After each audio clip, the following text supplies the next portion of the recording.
All right, Grant, now it's time for you to ask a question. Over to you. This is like Aladdin when he gets the lamp and he should be asking for more wishes or more questions, but there's loads of questions I would have around like be activated in the sequence and things like that. But the thing I've found is I quite enjoy working things out now and Nice. things like that. So my question, we actually kind of touched on it earlier about children and you saying about, you can ask why they feel it, things like that. Do you think we have an opportunity with children to stop them having the kind of real shutdowns that we have or we've had if we start the work with them when they're young?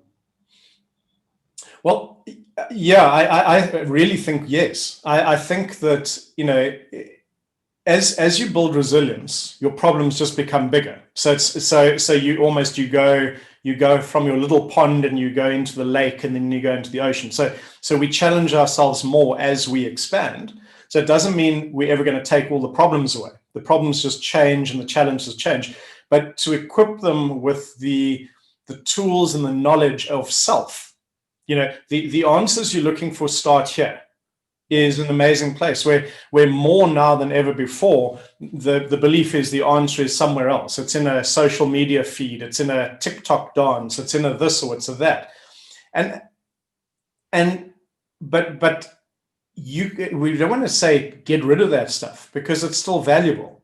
But what we want to say is imagine that they knew that if they feel crap, there's something they can do with it. If they feel stiff, there's something they can do with it. If it's and they knew and understood that, if they understood the simple thing of like the arm testing, that when I'm in a place where I feel good, I'm also stronger. When I'm in a place where I don't feel good, my body's weak and therefore vulnerable, and therefore the risks are far greater. So if I got better at that self-awareness quite early on, I became aware of when I was in places that I was shutting down. And then I noticed that, and I did something. I did a ninja butt squeeze. I took a big breath. I did a breath hold. I smoked a joint. And by the way, for anyone listening, this one, not the real thing. But bringing something in that disrupts the pattern to bring me back to where I want to be. Now, if you grew up and that was normal, then you have a generation which is going to have real leadership in it, because us old fogies, and we are too old to be leaders, and anyone who's older than you and me is definitely too old to be leaders, because we are so stuck in our paradigms, our physiology, our way of thinking. Whereas if we can train a generation of kids that there is something that they can do. The situation is happening and you can't change it, but what you can do is change you, which means it changes your perspective, changes what you believe you can or can't do. And so as we learn to get better in our physiology, we have more choice. It's that idea of, I think I used it when chatting with JL, is like, imagine I had like a button that if you hit it, I want to punch you. And I just can't help it. So every time you hit it, I'm going to punch you. And I'm sorry, I can't help myself. I go mad. I want to do this. But now imagine you understood that button.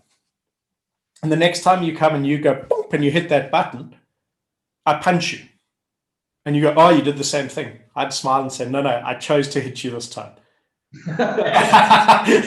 Because there's a difference, because I could have chosen not to. Whereas before, the reactive side, the reactive side is the one where it's fight, flight, or freeze. It's an auto survival response, which has no thought. It's purely primal. And so if we look at all the weirdness going on in the world, so much of it is driven by survival, and ego. But somebody threatening your ego is a threat to your survival. Yeah. So it's all the same thing. And we're being driven by this deep primitive neural network that's designed for amazing survival in a certain environment. We're not in that environment anymore. So whereas like what has made human success so good is something called community, coming together, bringing ideas together, finding success together. What's happened now where all of our fight, flight, and freezes have gone like insanely out of whack, all we're seeing around the world is separation, breaking up of communities, breaking up of families, breaking up of networks of support. And so I think us oldies can be taught so much by the kids, because the kids will get it a lot quicker than us. And so my mind is, and this is a conversation that Peter Milwaukee and I has a conversation. We were seeing if we could set it up in something up there, was how do you take a generation of kids and allow them to become the leaders by making sure they don't go learn more stuff out there, they go learn more about the environment in here. And so when they step into any environment, the one certainty that they have is this, because the only thing we're sure of in this world is change. Change is coming, whether you like it or not. So that's uncertainty. The certainty is it's coming. That's about it. But if I at least know what this is doing, did I say I have to be perfect and super strong and Superman at every moment? No, I didn't say that. I need to know it. If I know it, when it's out of kilter, when it's, that was quite a good pun actually, kilter. When I was wondering where that word came from. What kilt? Kilter, yeah. So it was a breeze up. No, I'm going to stop now. But it's like, it's again that conversation we had earlier. It's about, why do people keep telling you, no, I'm fine, I'm okay? What's wrong with not being okay? What's wrong with going, I'm having a bad day? This isn't quite working. Because if I can bring that, you may go, hey, Doug, that's awesome. It's okay. Everything's welcome. You can still come and have a drink. It's okay. Oh, thanks. Whew. Because a lot of times what we do is we have this stuff and we go, oh, people don't want this. They don't want to know. I don't even want them to know. So I'm going to disconnect. It's easier that way. It's easier because then I don't have to show my stuff, share my stuff, connect. And now imagine that's a kid.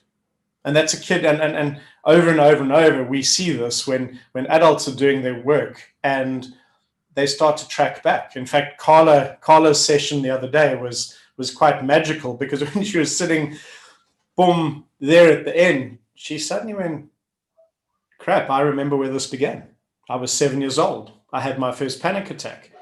And suddenly she could see how it all tracked all the way through.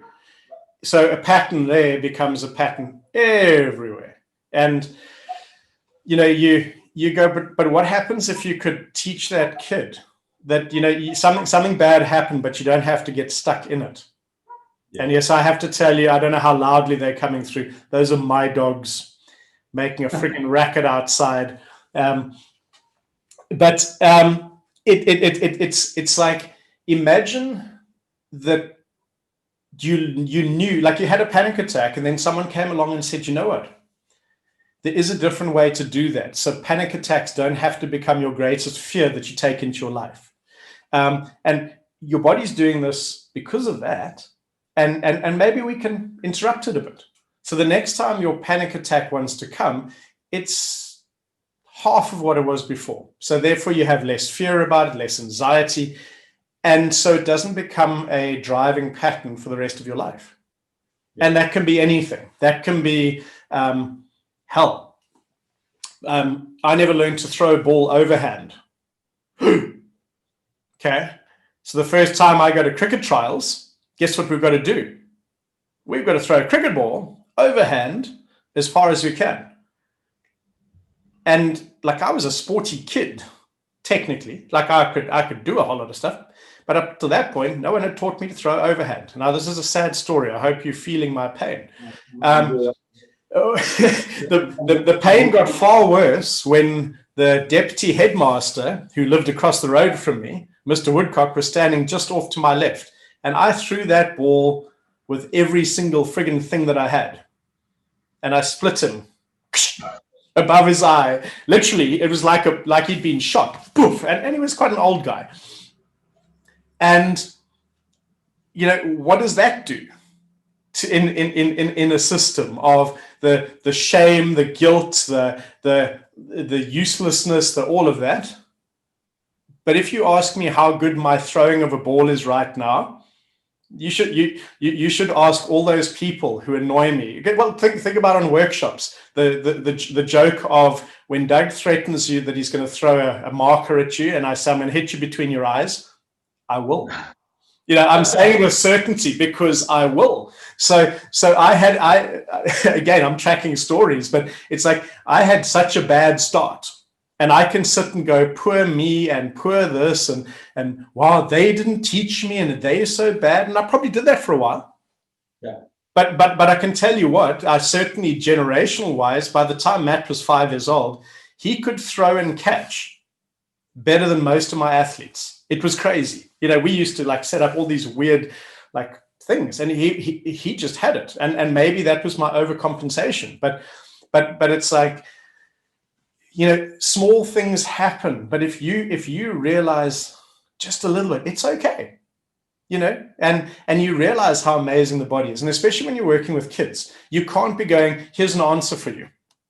What you've got to do is you've got to create things like, hey, why don't you try this? And if they go, whoa, what the hell's that? You go, so you're asking me to tell you what it is and why it works? Yeah, please. Okay, cool. Now you've got an engaged student. That if we do what we do in our education, come in, sit down, we're going to tell you how clever we are, we know the answers. Kids don't respond to that. But and our clients neither. So if we can get them asking questions, wanting to step in and learn, well, and we do, I think we need to do that. I think we need to do more of that. Perfect. Because can you imagine just how much torment your boys could really create if they really understood how the stuff works? They already are a handful, but can you imagine if we arm them with knowledge on how to hack, how to disrupt while staying completely within yourself? They'd have little halos above them the whole time. I think they've got that intuition about them that they know how to hack me. Without even thinking about it, absolutely. But it doesn't happen as much now, and that's for me, that's massive. But I know it's interesting watching them with my wife now, because they're starting to. She's now the bear. Oh, sorry for her. Yeah, but I think it's the probably the only thing that's the problem that kids have, and the problem that adults are having at the moment, is believing that where they find themselves right now is the only option that they have. And it's so there was a 1972 Sklar and Innisman from Finland did a study with rats or mice, and they created 2 scenarios. One was an escapable shock, and the other was an inescapable shock. When over the week, let's call them mice, they got exactly the same amount of shock stimulus, so unpleasant. The one had the perception that it could get away because it would run into a tunnel, which would put it straight back in, and they get the same amount of shock. The other one couldn't escape it. After 1 week, the group that believed they could escape, thought they had a choice, thought they didn't, but they thought they had a choice, were completely healthy. There was no nothing, no disease, no nothing. In the other group, every single one of those mice had malignancies, cancer, tumors. Wow. In my mind, the way I interpret that is a perception of inescapable stress or a belief that you can escape it. Even if you don't, you believe that you can. And your physiology, therefore, reacts and responds differently. And so we have a whole lot of people around the world, kids, adults, believing that where they're at is all they've got. That it can't change. It's the evil man doing the experiment is controlling the shock. It's not me. There's nothing I can do about it. And if you believe there's nothing you can do about it, you're right. But what you've done is you've said there's only one option, which means there's no choice. And so choice is like, do I punch you or do I not punch you? It doesn't matter. There's a good part in the Karate Kid. See, as when I teach, I get pictures, so I do need to be standing more when I'm doing interviews because I've got pictures. I've got Mr. Miyagi when he's like over the big guy and he's about to smack him in the face, and he goes and he tweaks his nose instead. Yeah. That's choice. Yeah. Whereas when you're driven by your instinct and your reactiveness, you're going to punch. You didn't have a choice. Yeah, that's pretty cool. So it's like to have our kids know that they can choose this or they can choose that. It holds immense power. But I think so many of the leaders, for me, like the leaders that I've not worked with anyone recently, but sometimes the way things are set up, it's like they have no choice either. There's so much pressure that the only way they can go is this. And then even when they do this, everyone tells them it's wrong. But what else are you going to do? So people in bad places in their body make bad decisions. Yeah. And that can be a footballer. That can be a kid writing an exam at school. That can be a therapist. That can be a leader, a captain, a politician, or whatever. People in bad places in their body make bad decisions. So actually, wouldn't it make sense if part of our goal and of our work was helping people, young and old, be in better places in their body so they can make better decisions? Yeah. So yeah, and the thing is that I suppose in a sense, I'm just thinking that, why does Doug go off surfing all the time? Why? Well, because sometimes thinking about the stuff is quite heavy, man. Yeah. It's like, and the thing is that we can still choose to bring a lightness to this. It doesn't have to be a confrontation. It doesn't have to be an ugly conversation. It's kind of, Tim and I were talking yesterday, and we've got an idea of something we're going to try around questions. And so you with the group that we're going to try it with, by the way, with the conversation starters. Oh yeah, it's going to be bad. No, but we're going to see how we can influence how you ask the question. Right. How's that for a little bit of intrigue? So that's an experiment that we're going to be playing with, because that would demonstrate that the kind of questions you have or what you're looking at or is entirely based on where your physiology is right now. Yeah. And so it's a game to play. And like anything, if we take our curious kid into the engagement with anything, then you have the possibility of coming up with a new answer. If you go in looking for an answer, well, you'll only find the thing you're looking for or not find it. Yeah. That's kind of how I feel now when I'm at work, when you're like that excited kid, because it's just every day now and every client is all so different. So you can bring that excitement to it and be intrigued and ask the questions instead of going through the motions. Yeah, I think that's such a huge thing because 16 years of teaching, and people have said, don't you get bored with the stories? Because they're all the same. I've heard that one before. Well, no, then you're just not listening. You're missing. You're missing the rich woven tapestry of how it's all put together. Yeah.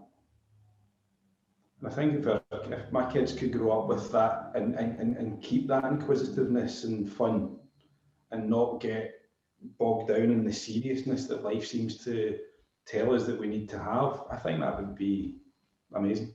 Yeah, for sure. And then it's something that I've said to Matt his whole life is like, if he's kind of goes, oh, I'm just not fitting in, I go, awesome.